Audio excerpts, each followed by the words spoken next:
Bonjour. Donc il s'agit de la troisième séance, un atelier. Donc une séance qui commence cet après-midi et qui va porter sur l'appropriation, la manière dont les exploitants peuvent utiliser les technologies digitales de manière générale. Oui, c'est moi, c'est une vraie personne. Voir comment ils peuvent tirer parti de ces technologies. Nous allons avoir d'abord un premier conférencier qui va nous faire un keynote. Il s'appelle Bruno Tisser. Il vient de Montpellier-Supragro. Je remercie Bruno d'avoir accepté de nous faire cette présentation initiale. Alors, vous pouvez choisir d'aller au pupitre ou, si vous préférez voir vos diapos, vous pouvez utiliser mon micro. Merci beaucoup. Et nous vous laissons très volontiers la parole. Merci Renaud de m'avoir invité à cette présentation. Je suis très heureux, très fier. Alors, vous pouvez voir que globalement, mon parcours professionnel, c'est surtout en mécanisation et en mécanique de précision. Donc, pas vraiment de la robotique, mais je pense que c'est quand même quelque chose qui est intéressant. C'est intéressant de voir l'historique de la robotique, parce que c'est éclairant sur ce dont nous allons parler. Je vais commencer ma présentation avec ce dessin.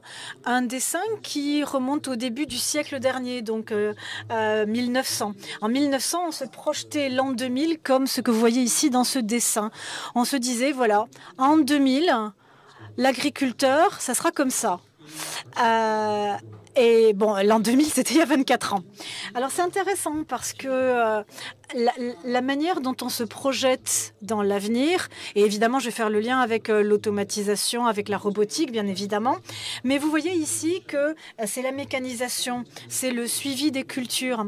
Mais on peut voir que l'automatisation vient en quelque sorte reproduire le cycle des cultures tel qu'on l'avait au début du siècle dernier, donc encore une fois vers 1900. On continue de récolter les plantes, on continue de ramener les plants à l'exploitation et encore on continue de séparer le bon grain de l'ivraie, etc. Donc c'est vraiment la même chose. Et donc il faut combiner la technique de récolte et la technique d'exploitation finalement ancestrale. Et évidemment, dans ce dessin, donc de 1900, il n'était pas tenu compte des avancées dans les tracteurs, par exemple. Vous avez ici une image de 1907 qui permettait d'avoir un équipement, d'avoir un instrument de labour, par exemple, qui était alimenté par le tracteur. Ça, c'est quand même quelque chose qui s'est passé au début du siècle dernier. Et le dessin, là encore, a des similitudes intéressantes avec ce que l'on voit aujourd'hui. Ici, vous voyez que l'alimentation de l'engin est faite par le réseau. On a probablement ici une alimentation mécanique, hydraulique, mais vous avez ici un prototype qui a peut-être 5 ans aujourd'hui d'un grand équipementier, c'est de chez John Deere. Et vous voyez ici que l'on a une batterie qui est liée à un réseau qui est branché à proximité du terrain. Donc, on a une forme finalement de traduction de ce qu'on voyait dans ce dessin. On a des réseaux, notamment des réseaux d'alimentation en eau. Et pourquoi ne pas avoir un réseau déporté d'alimentation en électricité? C'est quelque chose que l'on explore activement. Évidemment, ce que l'on voit aussi dans le dessin, c'est un changement de la charge de travail de l'exploitant. Et quand on parle de robotique, on se dit, bon, quelles vont être les adaptations, quel va être l'avenir, que vont apporter les robots? Il faut qu'on tienne compte des évolutions, bien sûr, de la technologie, mais aussi de l'agronomie, et puis aussi les changements en pratique agricole. Et c'est l'ensemble de ces paramètres que l'on va devoir remettre ensemble dans les 10 années à venir. Et ça a des répercussions aussi sur les organisations sociales. Les organisations sociales ne sont pas les mêmes aux États-Unis États-Unis, dans certains pays d'Europe ou en Amérique latine. Donc par suite, on a besoin d'avoir un suivi constant de ce qui se passe au plan de la mécanisation, de la robotique et de l'automatisation. Il faut suivre de très près, il faut suivre de près ce qui se passe dans ces domaines. Ma présentation va être divisée en 3 parties. Donc vous avez le plan ici. D'abord, on va se demander quelle est l'adoption de la robotique en France. Donc je vais prendre l'exemple de notre pays, mais je suis certain qu'il y a des similitudes avec d'autres pays. Ensuite, je vous parlerai des facteurs qui facilitent ou au contraire qui découragent l'adoption par les agriculteurs. Vous m'entendez bien? Demande le conférencier, réponse oui. Et la troisième question, comment on va pouvoir se diriger vers d'autres organisations. Et on essaiera de voir là encore des similitudes avec la mécanisation dans d'autres domaines de l'industrie. Donc la première partie, quel est le niveau d'adoption de la robotique dans un pays, par exemple, comme la France, où on a essentiellement des exploitations de nature familiale? On a fondé un consortium. Alors moi, je suis d'un milieu universitaire, université agricole, et j'enseigne la numérisation et en tout cas la mécanique de précision adaptée à l'agriculture. Et nous avons créé un consortium il y a quelques années avec 28 entreprises afin de voir et de mesurer, de suivre l'évolution de la mécanisation et de la robotisation de l'agriculture. Donc 28 entreprises, sociétés, donc il s'agit d'une chaire qui a été créée dans le cadre de mon université de Montpellier qui s'appelle Agrotique. Et c'est une espèce d'observatoire, un observatoire qui a comme mission notamment de mener des enquêtes pour voir ce qui se passe actuellement. Est-ce que la technologie est véritablement adoptée? Pourquoi?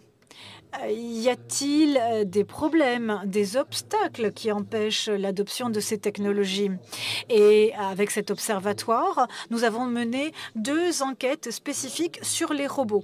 L'une de ces enquêtes a été menée en 2018, l'autre en 2023, afin de fournir des informations sur le niveau d'adoption, mais aussi sur les changements intervenus entre 2018 et 2023. Donc un suivi, si vous voulez, au fil du temps, pour voir ce qui s'était passé entre 2018 et 2023. Il s'agissait d'entretien qualitatif avec des conseillers sur les exploitations.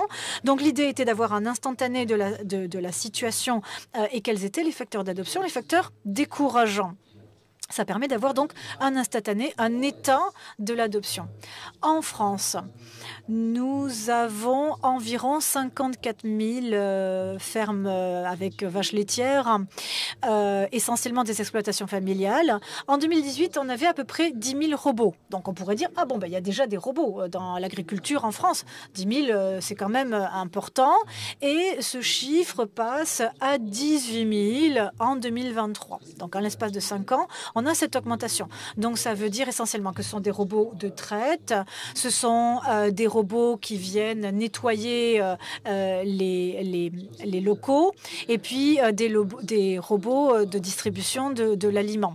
Donc, ça veut dire qu'aujourd'hui, on a à peu près un quart des fermes laitières qui ont au moins un robot. C'est des chiffres qui évoluent très vite. On a 75% des nouveaux exploitants nouvellement installés qui démarrent dès le départ avec un robot. Là, il s'agit de l'adoption dans l'agriculture.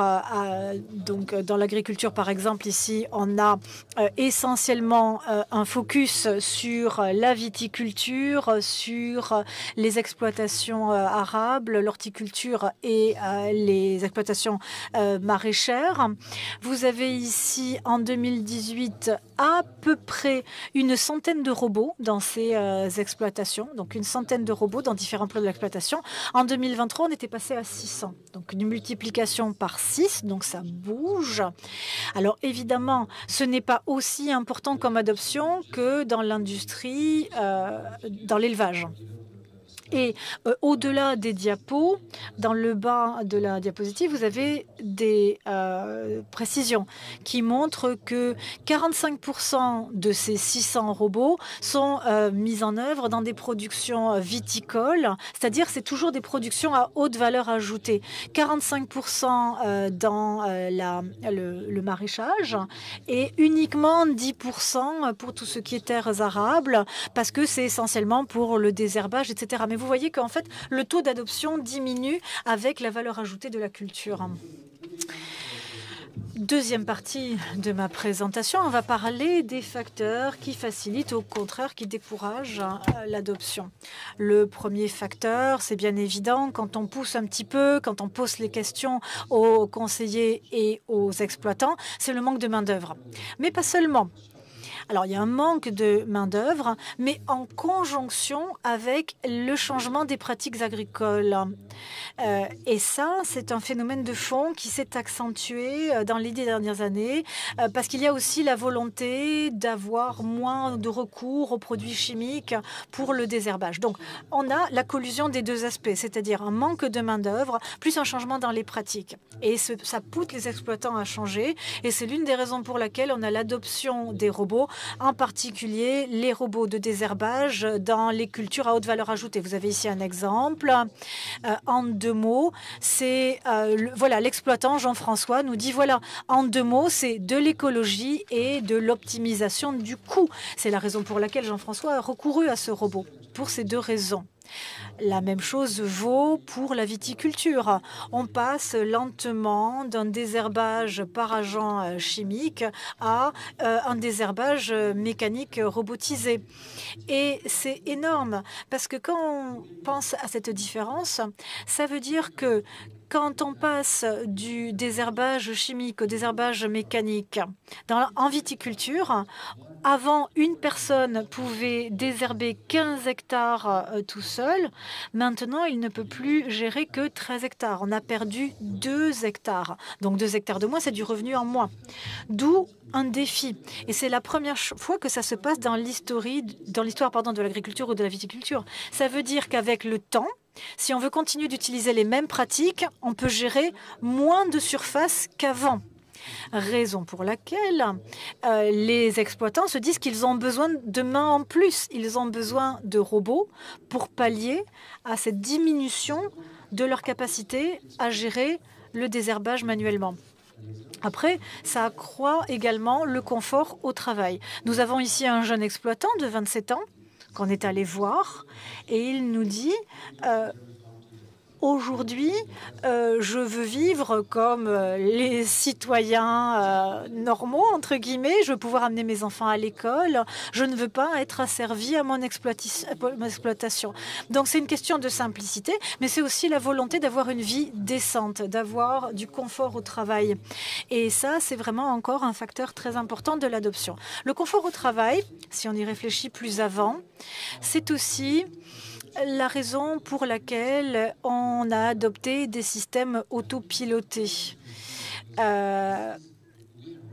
Ça veut dire qu'il y avait déjà une préparation des mentalités à l'automatisation. On est prêt à avoir des tracteurs autonomes parce qu'on y est presque, puisqu'effectivement, il y a encore un pilote, un conducteur dans le tracteur, mais il y a cette direction assistée en quelque sorte. Donc, c'est un pas vers l'automatisation. Ici, quand vous regardez le nombre d'expéditions de dispositifs embarquant une technologie GNSS en Europe, on voit qu'entre 2010 et 2020, il y a vraiment un envol. On n'a jamais vu une adoption aussi rapide que celle-là dans le domaine de l'agriculture. Cette technologie, en l'espace de 10 ans, a été remarquablement adoptée très rapidement, comme aucune autre avant. Et ça veut dire que les esprits sont prêts. Les esprits sont prêts à une assistance pour avoir donc un plus grand confort au travail. Donc, encore une fois, c'est la collusion de 2 choses, le manque de main-d'œuvre et la volonté d'un plus grand confort au travail. Le confort au travail, ça veut dire aussi avoir à gérer moins d'équipes, des équipes moins nombreuses, par exemple pour le ramassage des légumes, des fruits, aussi pour la vaporisation de phytosanitaires. Là, ici, on a un prototype, par exemple, de robot permettant de cueillir les asperges blanches. Ensuite, un autre facteur, c'est le coût et la complexité. Vous avez vu que les robots sont généralement adoptés lorsque la culture a une forte valeur ajoutée. Il faut se dire que pour une exploitation familiale, le coût d'adoption d'un robot ou d'un dispositif d'automatisation, c'est un gros investissement. C'est un gros investissement. Il y a souvent un écart technologique. Ça veut dire que souvent, il faut aussi adapter l'alimentation électrique de l'exploitation. Il faut se faire à cette nouvelle technologie. Donc, c'est vraiment un saut, c'est un saut quantique et ça nécessite bien sûr qu'au niveau de l'exploitation, il y a des prérequis. Il faut avoir un niveau de connexion. Il faut savoir qu'on a un certain nombre d'exploitations qui sont en zone blanche, elles n'ont pas de connexion, donc elles ne peuvent pas se connecter, elles ne peuvent pas, par conséquent, bénéficier des avancées de la technologie. Donc, il y a besoin de prérequis. Il faut qu'il y ait un certain nombre d'informations avant que le robot puisse, bien sûr, fonctionner correctement. Il faut cartographier l'exploitation. Il faut savoir où sont les routes, où sont les chemins d'accès, où sont les arbres. Donc, avant d'avoir le robot, il faut déjà avoir cartographié l'exploitation. Il faut avoir la taille des champs. Il faut aussi la distribution, la répartition spatiale des champs. Savoir si, par exemple, les champs sont tout autour de la ferme avec un bon réseau. Bon, ben, ça sera plus facile d'adopter les robots que si on a des champs un petit peu partout sur une région avec un réseau quand même très disparate. Et c'est souvent le cas dans certaines exploitations rurales. Vous ne connaissez peut-être pas cette machine, une machine assez extraordinaire. C'est une machine qui permet de planter des vignes. C'est une machine équipée d'une technologie RTK, géolocalisée GNSS. Donc, en fait, on charge une cartographie des rangées et ensuite, de manière autonome, les plants vont être plantés à des intervalles réguliers. Ils vont être plantés, bien sûr, en ligne parfaitement rectiligne et les plants vont être également répartis dans la rangée qui aura été prédéfinie. Le coût d'un tel dispositif, donc ça, c'est un vignoble qui appartient donc à notre université. On est à 25 cents par plant. Et il faut planter à peu près 4000 plants par hectare. Avec des employés, des salariés faits à la main, ça coûte un peu moins cher, c'est 23 cents par plant. Donc, au plan purement économique, ça semble plus rentable de faire planter ces plants par des humains. Mais à l'université, on plante toujours à la machine. Et pourquoi? Parce qu'il y a une complexité. À partir du moment où on a besoin d'employés, on a besoin d'un sous-traitant. Un sous-traitant qui va venir avec des employés agricoles qui savent définir les paramètres de la machine, qui savent conduire ce genre de tracteur. Et donc, après, le coût, il est à mettre en balance avec la précision de la plantation, la rapidité de l'opération. On va, en une demi-journée, planter un vignoble entier à la machine, tandis qu'avec des employés, il faudra 1 à 2 jours versus une demi-journée. Et vous n'aurez qu'une seule personne à gérer, le conducteur du tracteur, versus 3 ou 4. Donc, c'est tout ça qu'il faut mettre en balance. Et donc, à chaque fois, on se dit c'est un problème de coût. Eh ben non, c'est pas aussi simple que ça. C'est une question de coût. Et il faut vraiment analyser, bien sûr, les autres paramètres et voir les différents aspects de la complexité. Et puis, ben, comme toujours, il faut mettre en balance les avantages et les inconvénients. La précision est un des facteurs en faveur de ces machines. Troisième partie de ma présentation, la notion de nouvelle organisation. Et je vais essayer de faire des analogies avec ce que l'on a vu dans la mécanisation d'autres industries. Je vais me concentrer sur, encore une fois, les plans à haute valeur ajoutée, viticulture, horticulture, donc les plantes vivaces. Et vous avez donc en bleu un dispositif qui date des années 70 déjà. C'est une machine de récolte du raisin. Donc la première machine de ce type remonte aux années 70. Et il a fallu entre 20 et 30 ans pour adapter le vignoble à ces machines. Il a fallu tout changer. Il a fallu planter les vignes en rangée.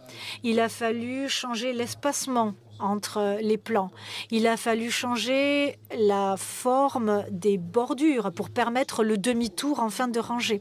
Il a même fallu changer les voies d'accès aux parcelles parce que c'était difficile d'accéder. Par exemple, mon grand-père n'avait pas de machine et donc on a voulu mécaniser. Eh bien, on a été obligé de changer le petit pont d'accès parce que le petit pont d'accès était trop étroit et la machine passait pas dessus.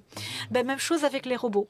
Il faudra penser à un grand nombre de paramètres. Le réseau, j'en ai déjà parlé, c'est le prochain défi. Avoir au moins la 3G, la 4G, peut-être la Wi-Fi. C'est ce qui permettra demain de connecter. Il faut avoir une correction RTK parce qu'on a besoin d'avoir un positionnement qui soit précis à l'échelle centimétrique.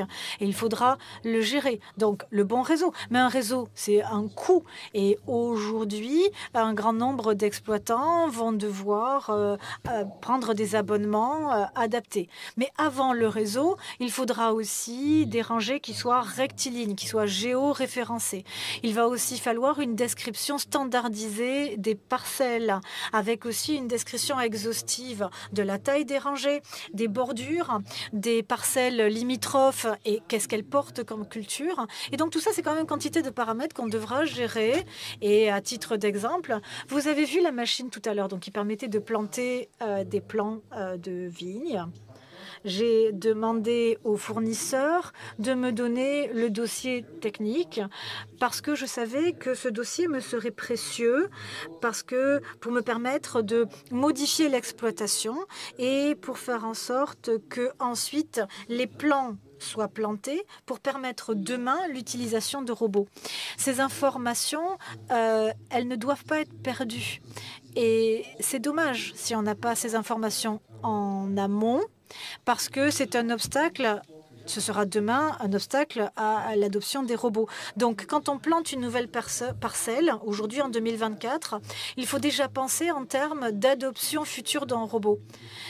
Faire en sorte que demain, la parcelle, même si on commence à travailler manuellement, demain, on aura peut-être donc besoin ou recours à des robots. Et donc, il faut être proactif et se rapprocher des fournisseurs. C'est un des défis.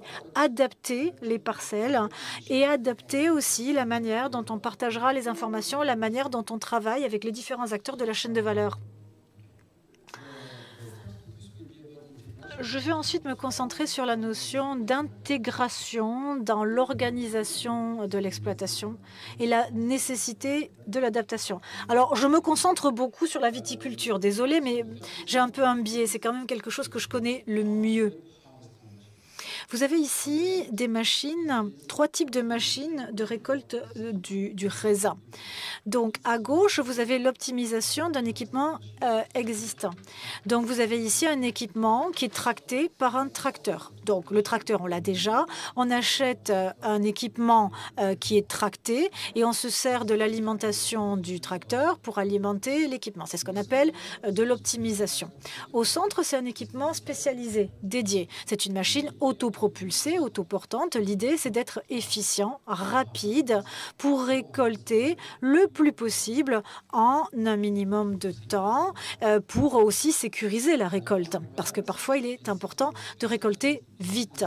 Et à droite, c'est encore une 3e voie, c'est la polyvalence. La polyvalence d'usage, la possibilité d'éliminer l'équipement de récolte pour utiliser l'appareil à d'autres fins. Donc c'est la notion de polyvalence.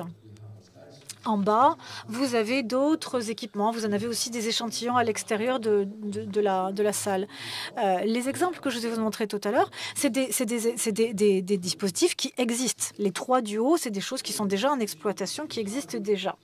Et si vous regardez les autres photos, à gauche, vous avez encore un kit de rétro-équipement, ce qu'on appelle le retrofitting.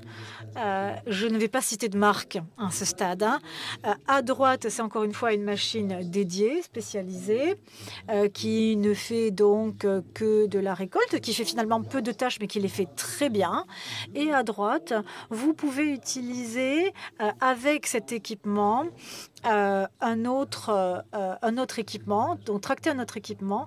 Vous pouvez donc avoir là cette polyvalence d'usage. Donc cette diapositive a vraiment pour objectif de vous montrer qu'il y a 3 voies. 3 voies qui ont toute leur pertinence et qui coexistent déjà et qui coexisteront encore plus demain. Autre élément que je voulais porter à votre attention, et c'est intéressant aussi, c'est le changement d'organisation au niveau du territoire, la notion de mutualisation des équipements. Ici, par exemple, alors on n'est pas très loin d'ici, ça c'est à 100 km de Toulouse. On a un village avec une coopérative. Vous voyez ici que les fermes sont situées tout aux alentours du village. Donc ça veut dire qu'on a des champs qui sont, alors pas dans le centre du village, pas très loin, et ça pose des questions. Parce que quand on va déployer des robots comme ça, un peu à distance du village, il y a des considérations de voies d'accès, etc. Mais dans ces zones, donc, on a des parcelles qui appartiennent à plusieurs exploitants. Là, par exemple, on voit que monsieur ou madame A a les parcelles donc, en rouge, en B, les parcelles d'un autre exploitant. Et donc, on se dit que, bon, collectivement, on va peut-être acheter un robot, monsieur A, B et C, et on va organiser une coopérative pour robotiser cette partie du territoire, ces champs qui sont limitrophes. Et je sais qu'aujourd'hui, il y a déjà des réflexions, il y a des projets, surtout pour le désherbage. Se dire que on se met ensemble, on achète un robot pour gérer de manière plus intelligente. Alors, peut-être que tous les exploitants ne partageront pas le risque, mais les parcelles sont disposées de telle sorte, elles sont limitrophes, et donc, pourquoi pas mettre en commun un abonnement ou en tout cas acheter un robot et puis ensuite se partager le coût au prorata de la surface des parcelles. Et puis, il y aura de nouveaux services, aussi de nouveaux emplois, je pense. On aura certainement des bergers de robots. Vous avez ici, donc, quand vous achetez un robot, souvent, vous achetez un package avec aussi des services. Vous pouvez avoir une flotte de robots qui vont être déployés dans un vignoble. Et il y a un service associé. Vous allez avoir un gérant, si vous voulez. Donc, quand je dis un berger, mais c'est un petit peu ça, en fait. C'est la notion d'un gérant de flotte qui va s'assurer qu'ensuite on récupère tous les petits robots une fois que l'opération est terminée. Et pourquoi pas? Parce que dans l'agriculture, on a l'habitude de faire ce genre de choses. Pour parler par exemple de pollinisation, on a l'habitude aujourd'hui dans ce genre d'exploitation de déplacer les ruches d'un endroit à l'autre. Donc pourquoi ne pas faire la même chose avec les robots? On a aussi l'habitude de déplacer le bétail de parcelles à d'autres parcelles. Donc c'est quelque chose qui est déjà dans les pratiques agricoles. Donc pourquoi ne pas penser aussi à cette option d'une nouvelle voie, un nouveau métier, quelqu'un qui gérerait le parc de robots. Et pour moi, le défi ici, c'est les compétences. Donc il faut un appui aux exploitants, il faut les aider à changer. On a vu que le robot de traite est très adopté. Et on a besoin de techniciens qui sont capables de faire des diagnostics et des interventions très rapides. Et donc, il faut qu'il y ait une organisation territoriale, un bon maillage du territoire pour permettre justement une intervention rapide. Et souvent, justement, c'est le maillage, la qualité du maillage qui va faire que l'exploitant achète ou non le robot de traite. Par exemple, si vous avez une exploitation qui est un peu éloignée et que le fabricant vous dit « bah oui, mais l'intervention va prendre plusieurs jours », ben, on peut comprendre que l'exploitant ne va pas investir dans le robot de traite parce que c'est un risque trop important. Donc, la notion de compétence, c'est quelque chose de très important. On l'a vu donc avec l'adoption ou l'absence d'adoption de robots de traite. J'en arrive à ma conclusion. Et je voulais signaler que aujourd'hui, donc dans l'Hexagone, il y a assez peu de robots, essentiellement dans les industries de production à valeur ajoutée. Mais on voit des changements des pratiques agricoles qui seront certainement l'un des motifs principaux d'adoption ou d'absence d'adoption de ces robots. On l'a déjà dit, les robots sont surtout adoptés lorsque les récoltes sont à haute valeur ajoutée. Et je pense qu'on peut faire des similitudes avec la mécanisation de l'agriculture telle qu'on l'a connue au début du siècle dernier. Merci beaucoup. Merci infiniment, Bruno.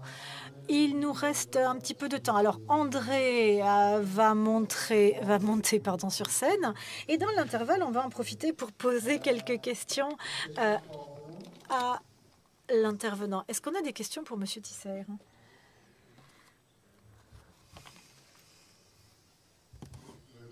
Merci beaucoup. C'était très intéressant. Au début de votre conférence, vous avez parlé des organisations sociales. OK, donc c'est ce dont vous avez parlé dans la dernière partie, n'est-ce pas? Oui, en tant que producteur, en tant qu'éleveur, le fait d'être organisé au plan social, en coopérative ou pas, je pense, va avoir un impact sur l'adoption ou l'absence d'adoption de robots. C'est ce que je voulais dire par organisation sociale. Merci beaucoup, Monsieur Tisser, encore une fois, pour votre conférence. Je vais maintenant donner la parole au conférencier suivant.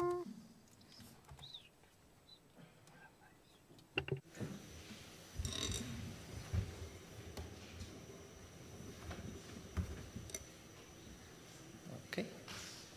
Is it okay? I think so. Yeah, it's okay. Perfect. So, yes. Alors, souhaitons la bienvenue à André qui va nous parler donc des traitements, des solutions robotiques de précision. Je m'appelle André Silva-Aguiar et j'aimerais vraiment vous remercier de me donner l'opportunité de m'exprimer ici. Et je travaille au niveau de l'association Robocop et c'est un laboratoire qui travaille avec les institutions et qui effectue de la recherche au niveau des applications robotiques pour l'agriculture. Donc, je vais commencer par vous décrire notre laboratoire Tribe, ensuite le projet Scorpion. C'est un projet européen coordonné par l'Europe. Et enfin, je vais vous parler d'une solution intégrée pour la navigation autonome des engins agricoles Navibox, créée par nous-mêmes. Donc, en 2014, nous avons réalisé que la dimension portugaise établit les besoins des producteurs et des agriculteurs portugais et en ligne avec les certifications émanant de l'Europe, de la Commission européenne. Des solutions robotiques sont venues être proposées en ligne avec l'agriculture de précision. La mission principale du laboratoire est de faire des recherches et des actions de développement recherche-développement pour des systèmes autonomes petits embarqués qui soient sûrs et modulaires et qui s'adaptent vraiment aux tailles des machines agricoles, moins d'une tonne. Et donc, notre objectif est de créer des systèmes intelligents pour l'agriculture de précision et la foresterie et de travailler surtout au Portugal. Mais nous exportons maintenant dans d'autres pays, dans des récoltes protégées, également dans les forêts. Voilà pour les applications. Alors, notre roadmap, donc nous avons commencé à créer des robots pour ce type d'application et nous proposons maintenant des solutions d'épandage, de pulvérisation autonome avec un système aussi d'engrais et de taille et de récolte pour l'avenir.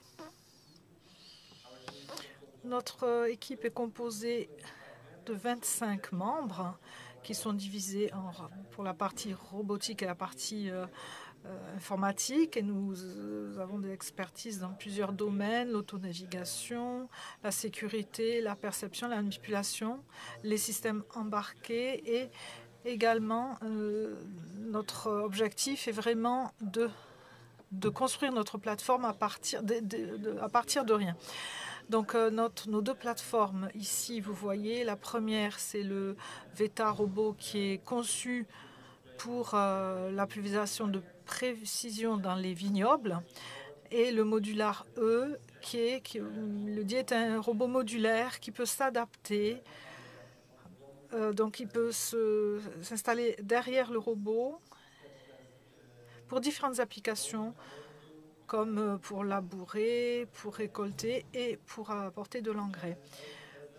Et dans notre institution de recherche et développement, nous coordonnons nos travaux avec différents projets européens, comme vous pouvez le voir ici. Ici, je vais me concentrer sur le projet Scorpion, qui est le projet que nous représentons ici au sein de la FIRA.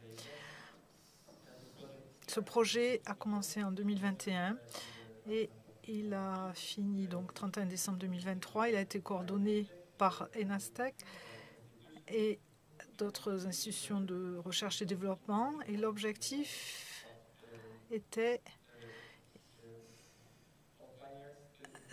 les vignobles et collecter les données dans les vignobles avec de gros dévers où il était difficile de manœuvrer et difficile de communiquer. Donc nous devions gérer les impacts négatifs des pulvérisations sur la santé des humains et des animaux en créant un système autonome de précision de pulvérisation. Et ceci, vous êtes capable donc dans des vignobles à gros dévers, de pouvoir s'adapter à ces récoltes, ce type de récolte. Donc, le consortium Scorpion est composé d'institutions de recherche et développement, comme je l'ai dit, et différentes entreprises provenant du monde privé à travers divers pays. Nous travaillons avec Inestec, une institution portugaise, mais également des institutions espagnoles, italiennes et d'autres pays comme les Pays-Bas. Et notre cas d'étude, comme vous pouvez le voir ici, dans les vignobles portugais, je ne sais pas si vous avez déjà goûté le vin portugais, mais c'est là où on le produit et notre robot travaille déjà dans ces vignobles. Nous l'avons également testé en Italie, en Vallée de l'Ost et enfin en Espagne. Vous pouvez voir ici le concept du robot avec le projet Scorpion, la manière dont il est présenté. C'est un robot qui se mobilise le long de la rangée du vignoble et le système de pulvérisation est dégagé du côté gauche. Vous pouvez voir ici le résultat de ce projet Scorpion avec une pulvérisation intelligente et tout à fait précise, avec un déplacement autonome du robot le long des rangées du vignoble et une diffusion du produit décalée.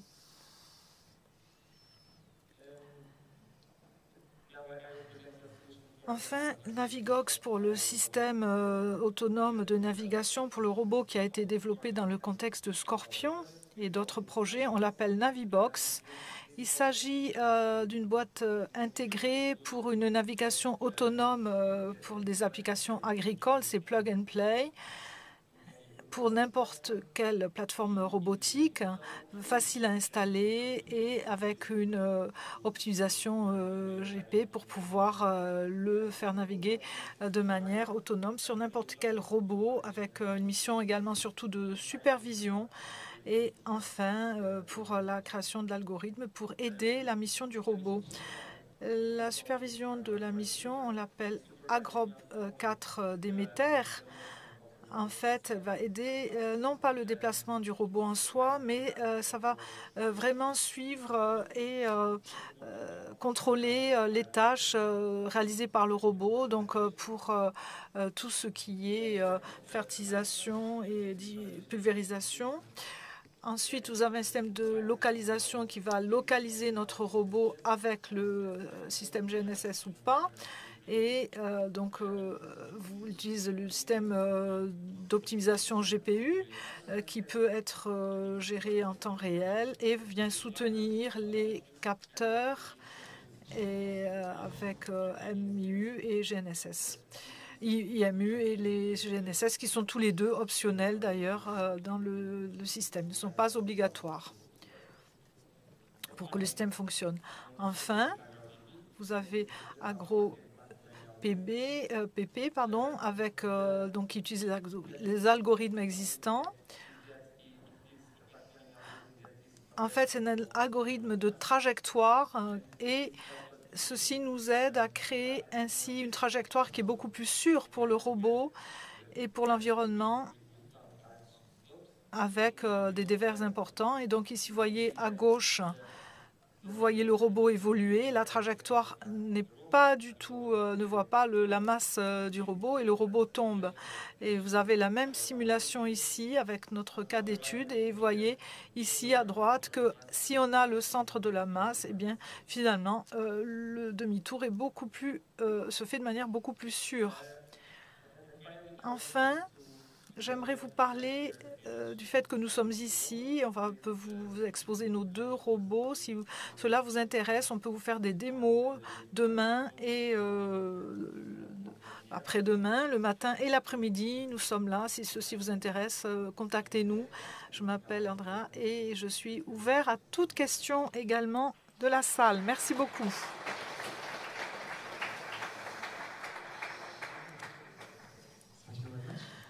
Merci, André. Nous avons le temps pour quelques questions, si vous en avez.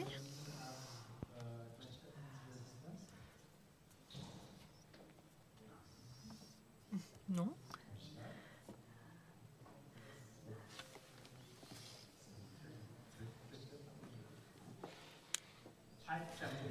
David Dicho, je suis un chercheur français et je travaille sur l'agriculture en terrasse.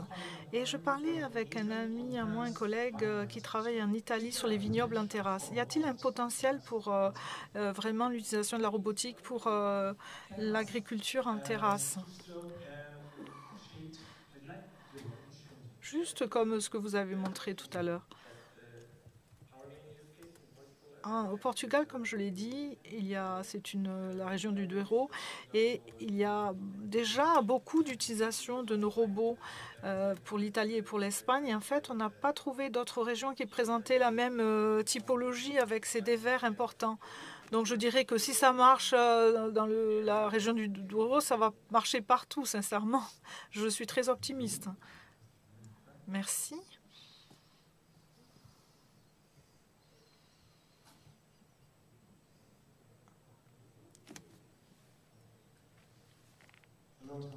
Bonjour.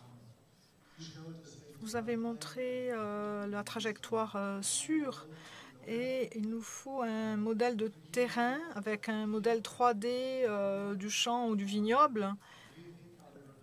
Quelles sont les exigences par rapport à la position des cartes du terrain? Comment est-ce que vous créez ces cartes? Est-ce que vous les créez à partir de radars? Les données viennent-elles de satellites? Est-ce que c'est un recueil manuel pour mesurer ceci? Comment faites-vous? Eh bien, comme je l'ai dit, nous avons deux systèmes. Donc, le système de cartographie et le système de planification de trajectoire. Et il y a d'abord une cartographie. Et ensuite, le point clé à retenir, c'est qu'on fait la différence entre ce qui est plat et ce qui n'est pas plat.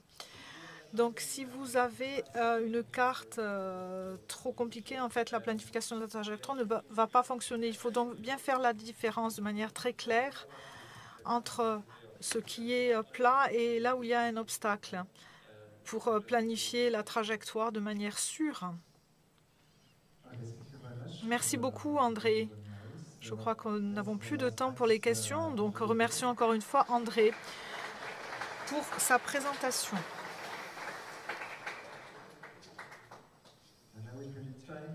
C'est maintenant l'heure de passer à la robotique avec Heinz Ramisch.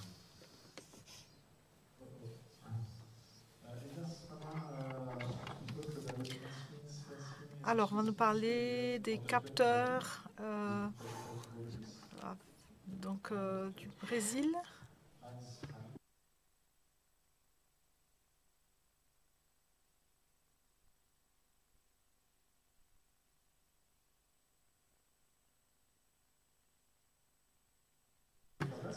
Désolé, donc Heinz, en fait, on est en avance. Bon, nous allons passer à la prochaine présentation de Katia Pinto. Merci, vous êtes là. Katia va nous parler de l'association pour la production agroalimentaire et les collaborations Smart Farm. Merci beaucoup. Bonjour à toutes et à tous. Donc, je viens d'arriver. Et j'ai une voix de femme, donc ça change un petit peu, mais c'est un grand plaisir pour moi d'être ici. Et je voudrais remercier l'organisation et remercier l'ensemble du personnel qui m'a permis d'être ici aujourd'hui et qui a répondu à toutes mes demandes durant l'organisation en amont. Donc, je vais vous parler un petit peu de ce qu'on appelle le Smart Farm Collab.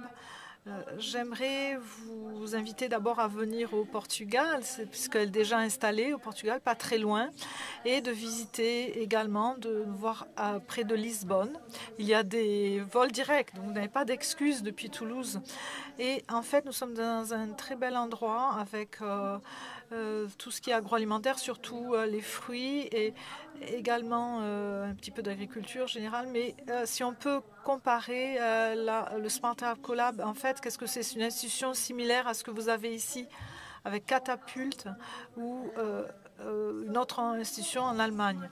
Donc, l'objectif de ce Smart Farm Collab est de transférer la technologie, faire des transferts de technologie et de connaissances universitaires vers l'industrie. Donc, nous sommes un petit peu des intervenants médiateurs qui comblent le fossé entre les savoirs universitaires et les entreprises. Donc, nous sommes la référence portugaise pour l'innovation numérique en agriculture et nous développons pour ce faire différents services concernant la numérisation. Alors, ce qui nous intéresse surtout parmi les membres qui font partie de notre collaboration, vous voyez ici les noms affichés à l'écran, nous sommes ce qu'on appelle une entité multiple avec plusieurs entités universitaires, également des institutions de recherche, des entreprises et des petites et moyennes entreprises et des centres de compétences. Donc, nous construisons ensemble le cadre de connaissances que nous pouvons ensuite transférer et traduire cette connaissance vers l'industrie agricole. Donc, grâce à ce laboratoire de collaboration, nous avons un ordre du jour de recherche-développement qui va construire cette connaissance numérique pour l'agriculture avec des technologies dites intelligentes et des données intelligentes, car nous développons en fait des données de services qui seront ensuite utilisées par les entreprises. Donc, nous travaillons de concert avec les producteurs pour développer ce qu'on appelle le système d'écosystème intelligent, encore une fois, pour développer non pas de nouveaux produits, mais pour écouter vraiment les besoins de la production et apporter de nouvelles idées, de nouveaux concepts en vue de cette technologie. Nous développons également dans Smart Collab ce qu'on appelle les technologies inclusives. Malheureusement, nous avons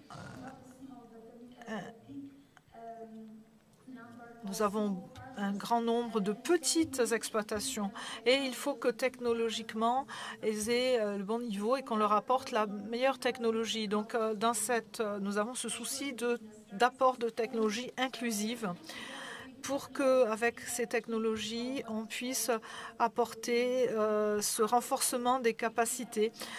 Sinon, il n'y a pas de sensibilisation des exploitants agricoles et ils ne connaissent pas cette technologie. C'est très important. Voici certaines des photos aujourd'hui qui ont été prises dans ce domaine et elles ont été prises ici, cette fois avec beaucoup d'expositions également de robots. Vous voyez ici l'intégration de l'humain avec la machine.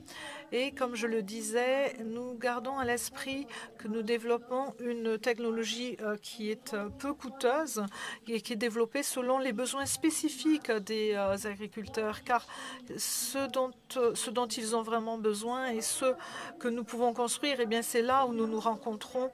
Et nous sommes également là pour collecter des données et certaines de ces données qui ont été finalement collectées et qui sont développées dans ce sens avec cette technologie inclusive En fait, c'est ce qu'on appelle le Smart Orchard Fertilization, donc le système d'irrigation et de fertilisation pour verger intelligent.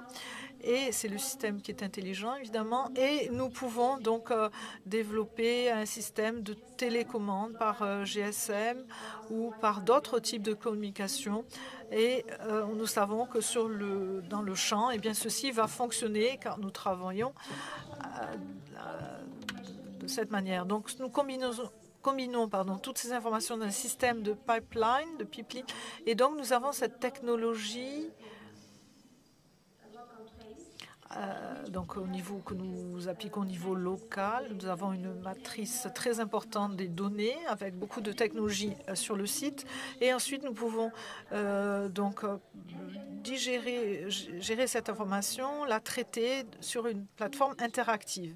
À l'avenir, notre projet de développer avec cette technologie peu coûteuse, c'est vraiment la connexion de machine à machine, mais l'agriculteur doit toujours rentrer dans le système car c'est lui qui va chapeauter, c'est lui qui est toujours sur le champ, sur le terrain. On ne peut pas vivre sans l'exploitant agricole, c'est impossible. Voici un dessin.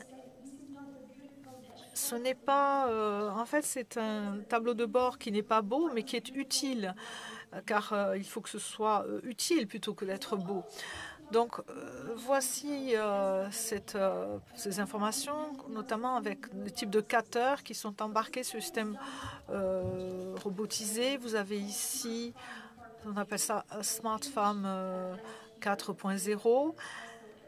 Et c'est le leader identitaire de ce type de projet. C'est un projet portugais avec Istronix. Et l'objectif principal est de concevoir et développer des solutions qui soient peu coûteuses avec des systèmes autonomes pour récolter, par exemple, les tomates, les cueillir.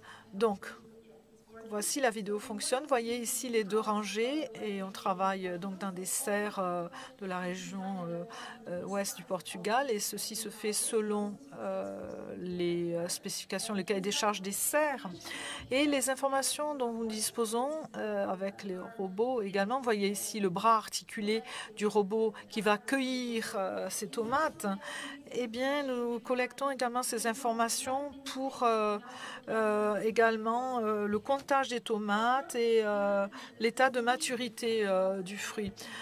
Donc, au niveau du marché, et nous allons voir ceci dans les mois suivants, il y a beaucoup de tests qui ont été mis en application parce qu'en fait, c'est très facile quand nous sommes dans des conditions que nous contrôlons avec la machine que nous contrôlons, mais il faut également être autonome, c'est notre objectif. Donc, nous avons également collecté des informations sur le terrain et cette machine travaille dans les serres, mais également elle est tout à fait capable de travailler en plein air, dans le champ directement. Et ça, c'est l'étape prochaine. Donc voici le projet. Donc on a fini en 31 décembre 2023. Donc c'est le bras articulé pour la cueillette des tomates. Mais nous sommes en train de valider la prochaine étape, c'est-à-dire un diffuseur, un pulvérisateur intelligent pour les serres, mais qui peut être adapté également en plein air. Donc, nous avons divers objectifs dans ce projet, y compris l'information que nous avons recueillie à partir du système de suivi que nous incluons dans ce système de pulvérisation intelligent. Donc, avec le prototype que nous avons créé, le prototype, nous avons une petite vidéo. Voilà. Bon, vous voyez ici une image générale de notre produit. Vous avez la partie avant du véhicule qui analyse les données. Donc ici, les tomates, il collecte différentes informations, non seulement vis-à-vis de la taille, mais également l'état de maturité, comme je le disais. Donc le cueil selon son état de maturité. Donc ce sont en conditions réelles. Donc c'est l'étape à laquelle nous sommes arrivés aujourd'hui, avec le bras articulé, encore une fois. Et vous voyez ici les informations que lui reçoit pour la cueillette du fruit. Donc, il y a un système numérique qui va également prédire le temps pour arriver à maturité, pour vraiment apporter ces données à la machine. Donc, il est très content. Le robot, il a 2 cajots de tomates à apporter au marché. Et donc, voici le système de pulvérisation. Donc, la deuxième étape, c'est très spécifique car ça travaille avec une énergie électrostatique et donc ça peut avoir des applications très précises. Et donc, encore une fois, c'est dans des serres. Donc, ici, pour ce projet, nous avons également validé ceci dans les vergers.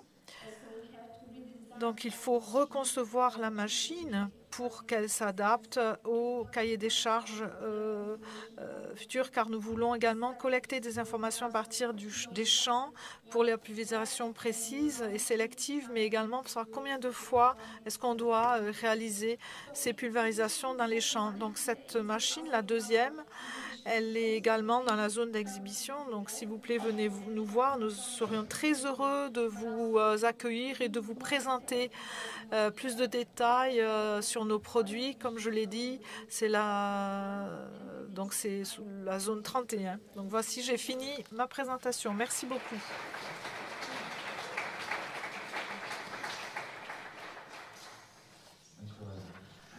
Merci, Katia. Nous avons le temps de présenter des questions. Alors, Katia, des questions pour Katia, des questions dans l'Assemblée? Peut-être que j'étais trop rapide, nous dit Katia. Moi, j'ai une question.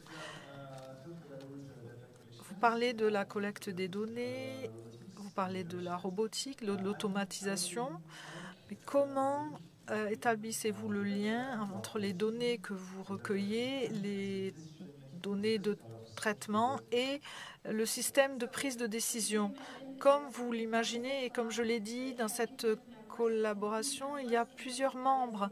Et pour les PME et pour le monde universitaire, ils jouissent de connaissances très différentes. Par exemple, ici, avec le robot qui est exposé ici, nous avons en fait des équipes de validation sur le terrain et donc on va recueillir les données. Il y a une autre entreprise qui, elle, va se spécialiser sur la prise de décision, qui travaille sur la programmation et sur le logiciel pour la prise de décision. Nous avons ensuite l'entreprise qui s'occupe de la pulvérisation. C'est multidisciplinaire, ce n'est pas toujours très simple car les groupes parlent différentes langues également. Donc nous avons un gros défi.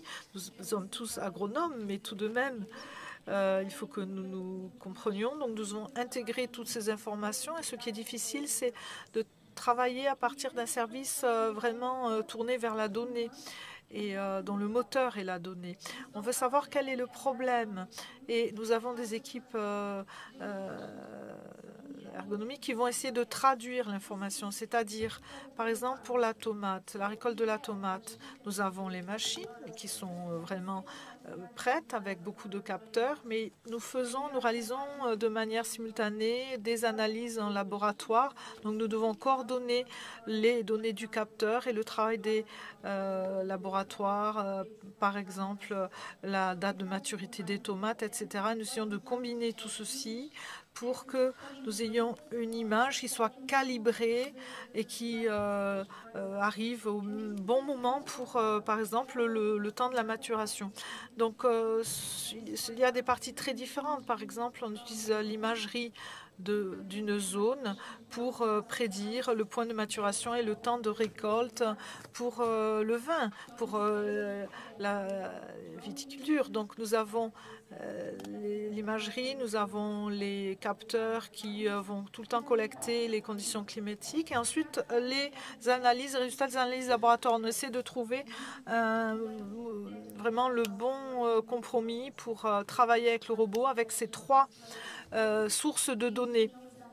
Nous devons connaître également les maladies susceptibles d'attaquer, les problèmes climatiques. Nous devons prédire les maladies futures et intégrer ces informations au robot pour qu'il puisse faire la meilleure sélection possible de cette pulvérisation sélective. Donc, merci beaucoup, Katia. Est-ce que vous avez intégré des utilisateurs finaux dans vos intégrations? Toujours. Par exemple, celle-ci, au début du projet, c'est toujours à l'écrit, mais comme vous le savez, on écrit et on a des idées, on ne sait pas comment ça va se traduire sur le champ et donc sur le terrain. Donc on a l'idée. Donc lorsque nous concevons les robots, on sait qu'on voulait travailler avec des serres. Et ici, on parle de Smart Farm Collab, mais notre objectif également, c'est de savoir ce qui se passe dans le système agricole en général. Et donc, on connaît les problèmes, par exemple, du manque de personnel pour les serres. Donc ça, c'était le postulat de départ. Et nous voulions avoir différentes serres, un échantillonnage de serres différents, également parler à différents exploitants agricoles pour savoir quelle était la bonne taille des robots, concevoir les bons robots à la bonne vitesse. Et nous continuons à travailler sur la validation. Et encore une fois, nous savons, par exemple, nous avons des références, la rapidité du véhicule, il est trop lent. Je dirais qu'il est un peu trop délicat lorsqu'il travaille, mais ça, c'est tout de même très important. Donc, ceci se fait avec l'agriculteur, car ils sont nos yeux sur le terrain, sur le champ, et donc ils sont également nos capteurs vivants, je dirais. Merci beaucoup, Katia. Est-ce que nous avons d'autres questions?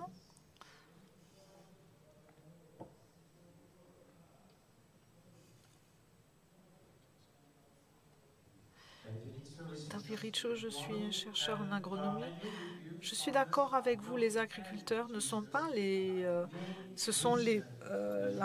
la raison, sont pas les utilisateurs finaux, mais c'est la raison ultime. Est-ce que vous travaillez avec pour changer la génétique des plantes? En fait, nous travaillons avec des producteurs techniques. Pour ce qui est des sélectionneurs, pas encore. Et des phytogénéticiens, eh bien, nous travaillons avec des centres, car nous jouissons de leur expérience. Ils en ont déjà beaucoup. Pas encore les phytogénéticiens, mais les sélectionneurs, pardon. Mais nous travaillons vraiment au niveau de la technologie de captage pour capter les données pour voir les plantes pour qu'elles soient testées dans différentes conditions climatiques, etc. Donc, surtout pour le vignoble. En fait, ils ont leur propre recherche et développement, mais ils ne se sont pas engagés encore dans cette perspective. Merci beaucoup. Nous allons remercier Katia pour sa présentation. And now we will switch Et nous allons passer à la dernière intervention de cette séance par Cyril Pierre de l'INRAE, qui va nous parler de nouveaux outils pour le jumeau numérique, les perspectives en la matière d'ailleurs. Il va essayer de connecter son propre ordinateur avec le risque que ça fasse disjoncter toute l'installation. Blague à part, Cyril, nous vous donnons la parole.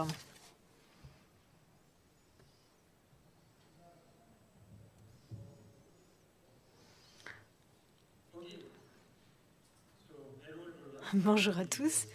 Je m'appelle Cyril Pierre. Je suis ingénieur recherche au laboratoire de l'INRAE et je vais vous présenter CropCraft, une application qui permet de générer un monde en 3D qu'on peut utiliser pour faire de la simulation, pour développer des robots. En l'occurrence, ici, on va simuler des parcelles, des exploitations. Donc, il s'agit d'un générateur de modèles en 3D qui peut générer en temps réel. Donc, le modèle qui est généré est très léger et convient pour être utilisé avec des lidars et des caméras. Il s'agit aussi d'un modèle qui est fortement configurable. En fait, il suffit d'éditer un fichier de config format texte. Il vous suffit de configurer le nombre de rangées, l'espace entre les plans. Donc, c'est facilement configurable. Et puis, vous avez aussi des données qui permettent d'établir les données réelles qui vont être utiles pour paramétrer le LIDAR. Il s'agit d'une application en open source, donc vous pouvez, si vous le souhaitez, venir modifier le code. Alors, vous allez me demander pourquoi nous en avons besoin. Nous avons développé cette application parce que bien souvent, il est difficile d'accéder à un champ dans une exploitation quand on fait un travail sur les algorithmes. Donc, c'est quand même beaucoup plus simple de simuler un environnement. Et une fois qu'on est prêt, on peut aller sur le terrain avec quand même une forte proportion de chances que votre test va fonctionner. On peut tester différentes configurations. On peut tester avec différentes hauteurs de pouce de la plante. Et comme on peut simuler, il est plus facile de simuler la croissance d'une plante que d'attendre qu'elle pousse dans le champ. On va pouvoir simuler par ailleurs aussi, l'avantage d'une simulation, c'est qu'on peut faire un test justement en situation de test et en situation témoin, alors que dans le champ, c'est très difficile d'avoir une situation de témoin une fois qu'on a déjà exploité pour le test. Comment utiliser l'appli en question? C'est très simple. Vous n'avez pas besoin d'avoir des compétences particulières en modélisation en 3D. Comme je vous le disais, il vous suffit d'éditer un fichier YAML. Vous allez décrire la configuration des plantes, sa hauteur, la distance entre rangées, le nombre de rangées, le type de plante. Vous pouvez aussi rajouter des paramètres quant à la répartition. Et puis ensuite, il suffit d'exécuter un script Python, et ensuite, vous allez utiliser un Blender en back-end pour avoir un modèle complet. Ensuite, vous exécutez le script, vous ouvrez le fichier Blender si vous voulez le modifier, mais en variante, ça peut être utilisé directement en l'état dans un simulateur, par exemple dans Gazebo. C'est un mesh en 3D qui est compatible avec toutes sortes de simulateurs. Ça fonctionne sous Windows, mais aussi sous Linux, puisque donc on a à la fois du Python et du Blender, et donc ça fonctionne avec ces deux systèmes d'exploitation. Je vais maintenant vous présenter un petit peu l'environnement que l'on peut générer avec cette appli. Actuellement, nous avons deux modèles de plantes. On a des haricots et on a du maïs, comme vous pouvez le voir dans le coin supérieur droit de la diapo. Et on a aussi des modèles à différents niveaux de croissance de ces deux plants. On peut faire une sélection continue de la taille du plant. Donc, lorsqu'on choisit une hauteur de plan, on va redimensionner le modèle à la hauteur souhaitée pour donner l'impression qu'on a donc cette croissance continue des plants. On peut aussi ajouter son propre modèle, puisqu'encore une fois, c'est librement configurable. On peut aussi configurer les différents essaims, la différente manière dont la parcelle est configurée. Donc, on peut tester par exemple différentes tailles de plants, différentes catégories de plants aussi. On peut faire de la culture mixte, c'est-à-dire qu'on va pouvoir combiner différents plants, différents types de plantes sur une même parcelle. On peut aussi ajouter des paramètres de bruit, on peut utiliser un angle, donc une inclinaison, on peut aussi utiliser des facteurs d'échelle. Et on peut aussi configurer des trous, entre guillemets, dans la parcelle, des zones où les plants n'ont pas pris. Donc là, c'est un peu difficile à lire, mais je vais vous dire ce qu'il y a sur la diapo. Vous pouvez aussi générer aléatoirement des adventices, donc des Pursianes, des polygonums et des pissenlits. Et vous pouvez choisir d'avoir une répartition uniforme de ces mauvaises herbes, mais pour être plus proche de ce qu'on a en vie réelle, on peut utiliser un modèle de bruit permanent qui va simuler une répartition hétérogène de ces adventices. On va pouvoir utiliser aussi un échantillonnage de type Poisson Disk avec donc un échantillon où vous allez avoir la distance minimale entre les différents adventistes sur la parcelle. Je vais vous montrer un exemple de ce que l'on obtient une fois qu'on met qu'on exécute dans Blender. Alors évidemment, vous n'êtes pas obligé d'utiliser Blender. Je l'ai utilisé ici pour vous montrer l'environnement génératif. Donc dans Blender, si vous y connaissez un petit peu en 3D, vous allez pouvoir configurer l'environnement. Vous allez pouvoir sélectionner, vous pouvez désactiver par exemple certains éléments, par exemple le mesh en 3D. Ça vous permettra ensuite de faire l'exportation. Vous allez pouvoir... On voit qu'il y a différents objets pour chaque type d'élément. Donc, on a des cailloux, on a différentes mauvaises herbes, on a aussi les différents types de plantes, donc comme on l'avait dit, maïs et haricots. Et si on veut affiner l'environnement, on peut aussi éditer l'algorithme de répartition des adventices et donc vous allez pouvoir évidemment affiner votre modèle pour le rendre plus proche d'une situation en vie réelle. Il faut avoir évidemment des compétences en 3D.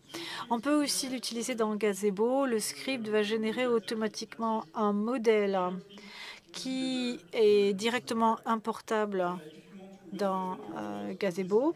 Et si vous voulez donc faire fonctionner votre robot dans ce modèle, eh bien, le robot ne va pas entrer en collision avec les plantes, mais va rentrer en collision effectivement avec les obstacles. Donc, il faut que le lidar voit les obstacles pour effectivement les éviter. On peut ainsi avoir des informations qui sont une bonne reproduction de la réalité. Vous allez avoir une identification de chaque type de plante. Ces informations vont être obtenues avec les informations d'intensité par le lidar. Donc, évidemment, on triche, on génère une fausse intensité, mais qui correspond, on encode en fait l'identifiant de chaque élément dans Gazebo pour avoir ce signal. Donc, ça va vous permettre de tester, par exemple, des algorithmes de perception. Ça va permettre de voir comment on fait l'élimination du sol, par exemple, la quantité de sol qui est enlevée, comment on peut grouper les rangées. Vous allez avoir des jeux de données de simulation. Vous allez pouvoir tester, par exemple, des algorithmes d'apprentissage machine. On va peut-être couper le portable. Pour les algorithmes d'apprentissage machine, on peut tester différentes configurations. Et comme c'est un fichier de configuration, on peut inclure ce programme dans un script pour avoir autant de configurations dont on a besoin. Et très rapidement, on va créer une base de données qui va permettre de tester, par exemple, des algorithmes de deep learning. Et c'est tout. Nous avons des projets. On veut inclure d'autres choses dans notre appli, par exemple les déformations du terrain, pour faire en sorte que la simulation soit plus réaliste. On veut intégrer la topographie, on veut aussi inclure les empreintes de pneus, la texture du sol. On veut aussi tenir compte de la qualité du sol, savoir que dans certaines parties de la parcelle, la qualité du sol est sous-optimale et par conséquent, le plan sera plus petit.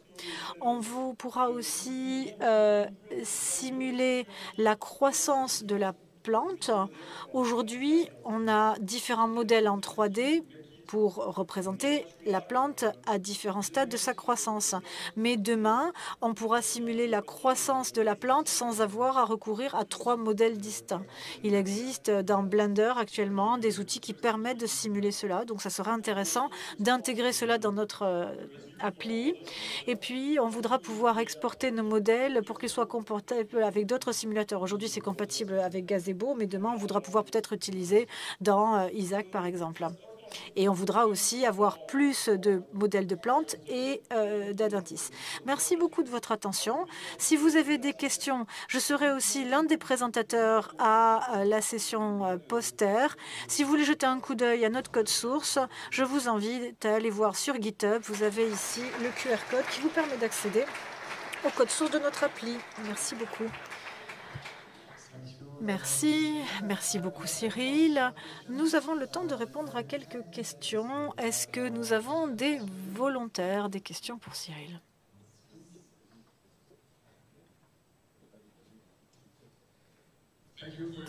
Merci pour votre belle présentation.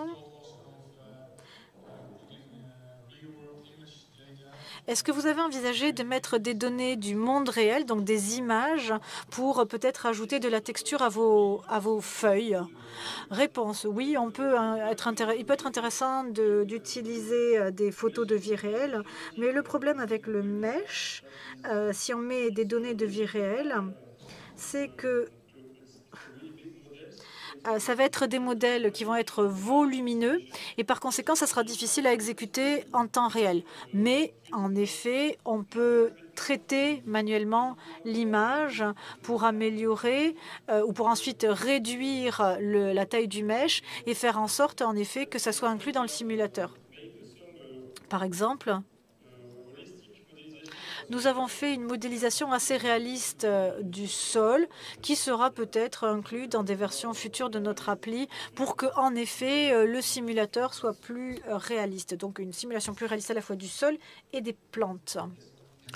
Merci pour cette présentation. Je me demandais si c'est un projet collaboratif ou non. Réponse, non. Non. Actuellement, nous travaillons avec les membres de mon équipe, donc c'est le travail d'une seule équipe.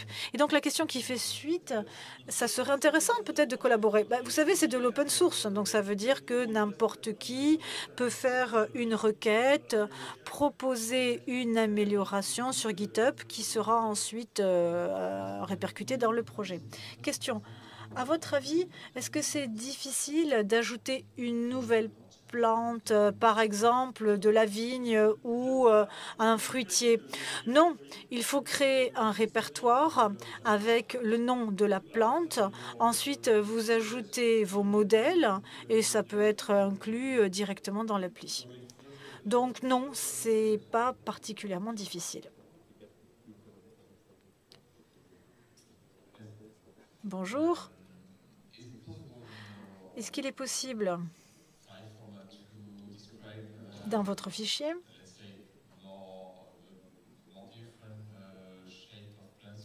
de décrire des formes de plantes différentes?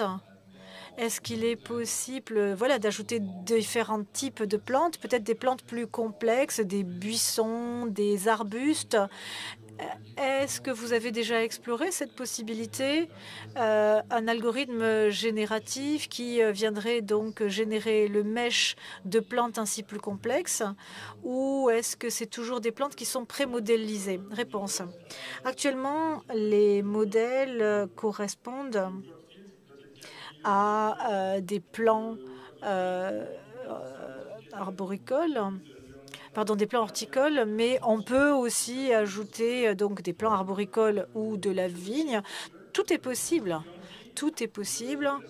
Mais la version actuelle que nous proposons fonctionne uniquement pour des environnements d'exploitation horticole, mais ça peut être amélioré demain. Effectivement, demain, on voudra aussi tester un simulateur pour un environnement de vignoble. Ce n'est pas très difficile. Mais donc, on peut effectivement améliorer et modifier la version de l'appli pour d'autres environnements et plantes. Merci, merci beaucoup.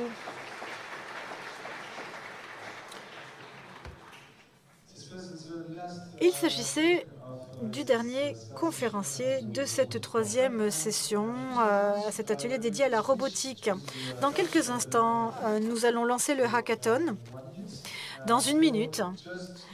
Et donc, on va juste changer le paramétrage de la séance. On vous remercie à tous. Nous espérons que vous avez passé un bon moment, que c'était un atelier intéressant. Je remercie tous les membres de l'organisation. Cela nous permet d'augmenter la qualité de la présentation et cela nous permet aussi d'avoir des échanges de qualité, des présentations intéressantes tout au long de ces ateliers.